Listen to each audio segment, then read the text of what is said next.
Gentlemen, welcome. I am your host with the most, Natan here, founder of Allura Creative Agency.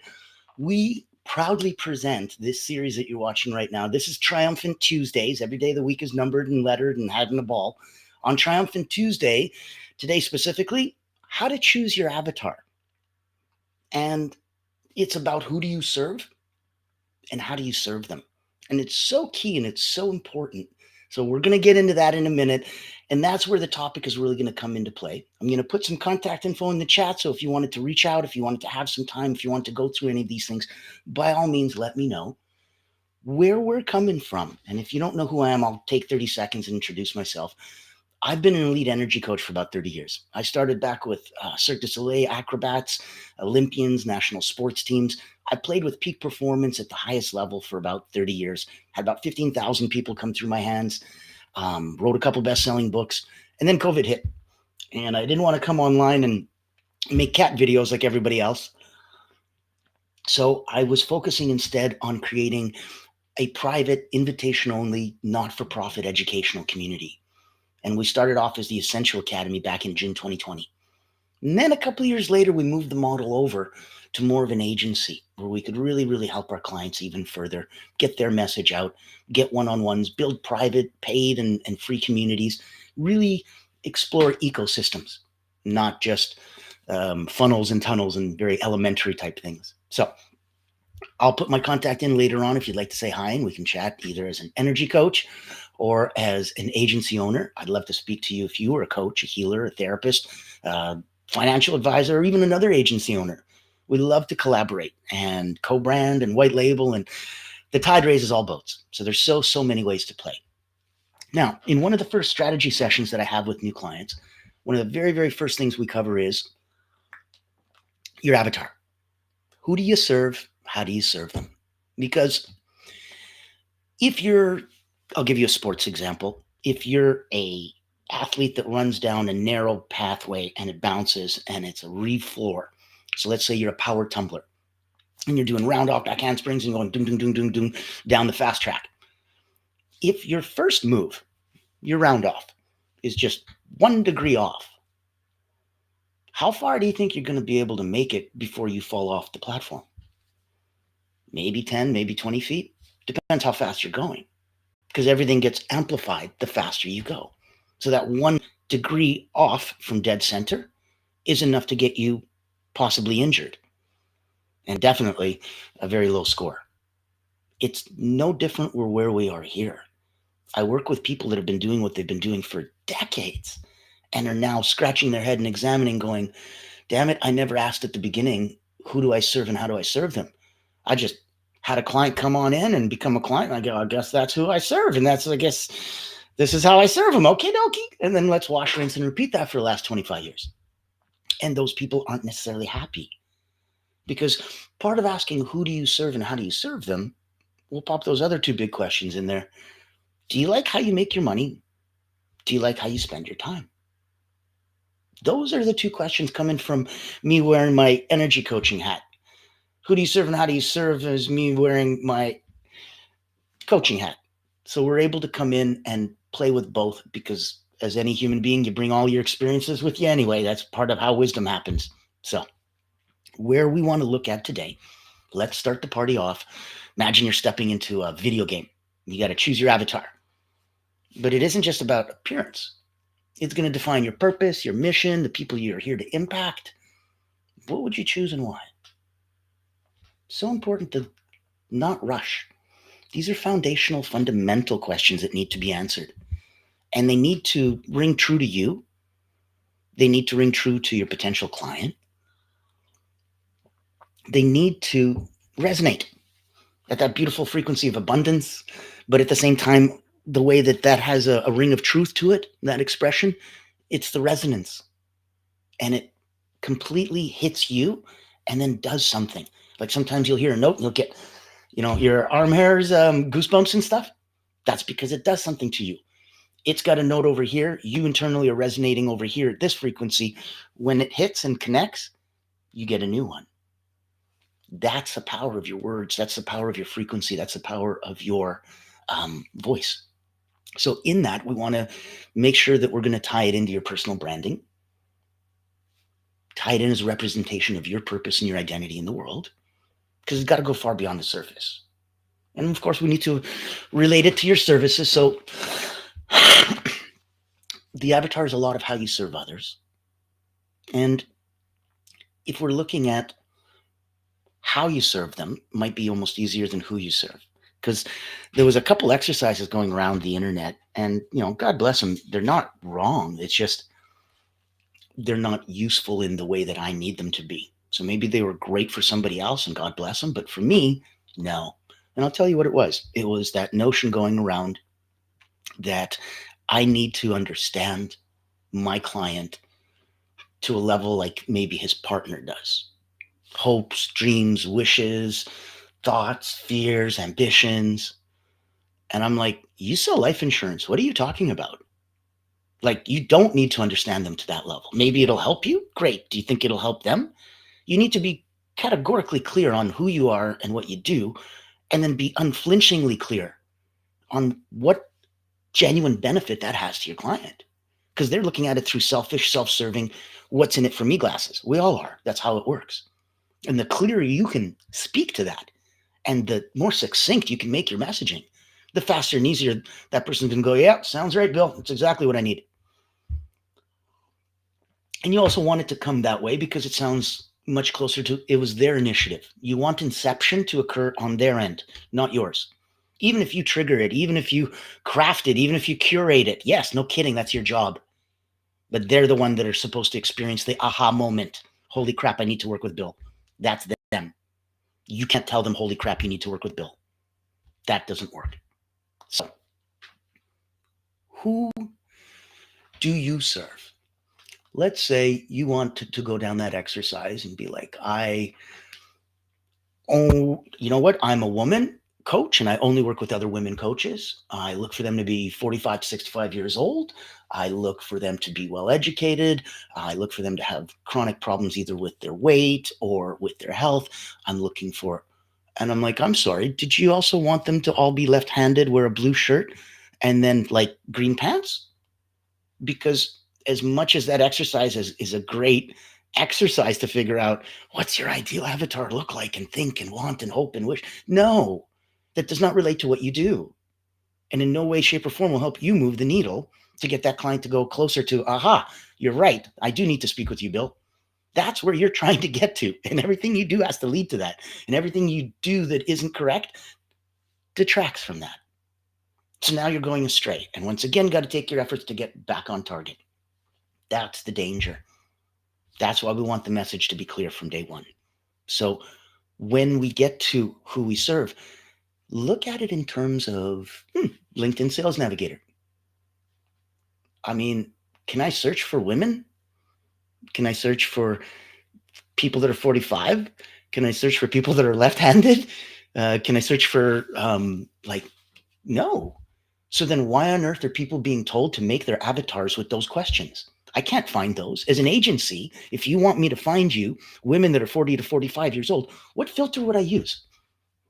What search engine can I plug into to get that result? I can tell you it's not LinkedIn because I've sent 20,000 messages as an agency, and 20,000 requests to connect at about 31% saying yes and 41% replying is unheard of in the industry. You can Google it. We are doing it because the messaging is going out and serving them in a selfish, self-serving way, which is why it resonates with them. That's why the messaging would work. And that can only come from if you know who the heck that person is. Before you figure out how to blow a dog whistle to them, figure out who the hell they are. Then we figure out where the hell they're hanging out. Then we craft the message. Then it just makes more sense. And they go to this, seems almost logical to work with you. Just, no, that makes sense. Yeah, presented, tuk, tuk, tuk. Yeah, that makes sense. So when we're looking at who we serve, please, let's come up with industries. Let's come up with past experienced clients. Let's come up with people that you've worked with that you like and that you want to keep working with. But not Bob, the guy named Bob. Bob, the financial advisor. Why? Because I like financial advisors. My product service offering speaks to their concern and need and helps them in their area. Perfect. You should focus on that. And you should say, you are the financial advisor's financial advisor. or not financial, but you're the financial advisor's marketing advisor. You get my point? That will speak to those other people that are financial advisors going, oh my God, he's just talking to me. There's the dog whistle effect. That's what you want. You also want to be polarizing, where binary. They either love you, don't want to play with you, or they do. And they can't wait to get a hold of you and consume all your content. That is much more authentic as well, because you're not trying to be friends with everybody, and you're not trying to please everybody and you really don't want to. It's not healthy. So who we serve, let's look at it in terms of searchable items. That'll keep it much more clear to you. Let's say you are looking for women that are 45 to 65. Okay. Is there any particular industry that you like? Is there any profession that you like? You're like, yes, I like dentists. Wonderful. So if we were to look for dental owners and then afterwards try to filter who's a boy, who's a girl, or whatever, that might be something possible. But preempting that, no. And it'll limit you in the wrong way, because you're going to be thinking of the wrong things. You're going to be thinking of these things. There's no way to search for that. There's no LinkedIn or Facebook group for that. So focus on who you serve in terms of metrics and possible ways that you can track. Who did you reach out to? Who responded? Then you're on the right target audience. Next would be the messaging. And let's see if the messaging resonates, because it's literally either messaging or audience. It's not a big complicated game we play. I know we like to pretend. This is it. Ultimately, it boils down to, was the message the right message? Check mark 1. Was it sent to the right audience? Check mark 2. There's nuances. Was it sent enough times? Was it sent at the right time? On and on and on. But you got to get the big ones out of the way before you worry about these cute little extras. This is 50, 60%. This is 50, 60%. These are like 1 or 2, 3. So figure out which ones you're going to need. Now, once we figured out and go, okay, I like women dentists, open that up. Is there any way that this can serve men dentists? Is there an overall, because you were told to drill down and be so incredibly specific when you picked your avatar, that you were, the one in the best of the only ones that does this, that works with your group. Okay. But this is all stuff we've been hearing for the last couple of years online. If you've been around since the beginning of the pandemic, like we have, you've heard a lot, you've seen a lot. And the vast majority of those people are not still here playing. They didn't keep the lights on and the doors open. They didn't figure out how to make this work. They ultimately didn't figure out how to serve others. Or maybe they asked the question, who they serve and how they serve too late. Maybe they pivoted and rebranded too many times. There's a lot of different ways this doesn't play out well, and very, very few that it does. I'd like to focus on those.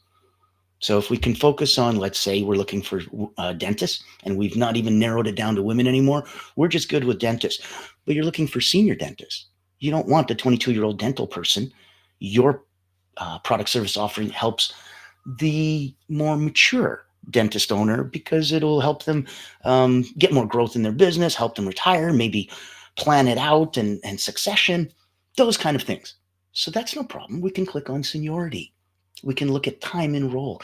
Look at the metrics and look at the tangibles that you see that are the search options on something like Sales Navigator. And it'll really help you find your target audience. That's who you serve.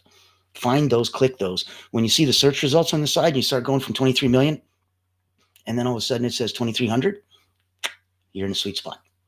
You don't need 10,000, 20,000, 100,000, 200 million. It's infathomable a number to go to. We're allowed to, if you have a premium account, I think send out 150 requests to connect, 250 requests to connect a week. It's 1,000 a month. You got 10,000 people. What are you going to search this for the next year?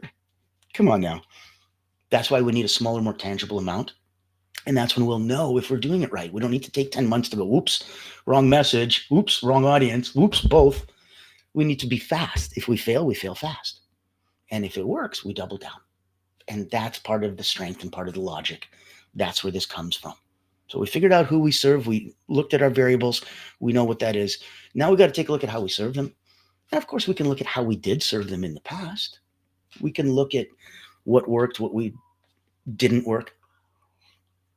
But before we answer how we serve them, let's rewind and ask internally our energy coaching questions. Do you like the way you make your money? Do you like the way you spend your time? Let's say this is all you've done for the last 25 years. This is all you know. I've had somebody come to me who said, I need you to help me get more opportunities to stand on group stages, speak to groups and large audiences and such. I said, John, I've known you for like 10 minutes, but I can tell you're a very reserved, quiet, introverted person.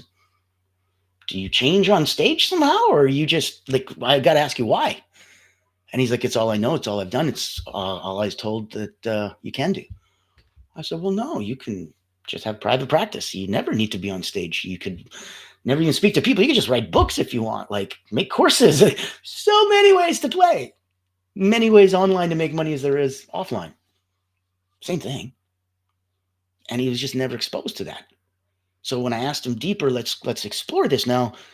How do you like to spend your time? Do you like to spend your time on stage talking to people in groups? Do you like it one-on-one, personal private therapy where you're really making a difference? Do you like a bit of both? What do you like? And he was able to figure out that in his particular case, he liked the one-on-one. He did not want to do the group, but he also only knew how to do the group as a single host.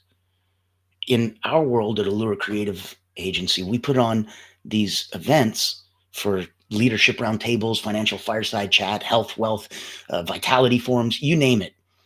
But I always co-host them.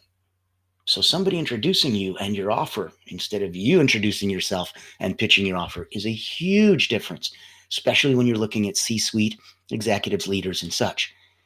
So knowing that is part of knowing how do you like to spend your time? How do you like to make your money?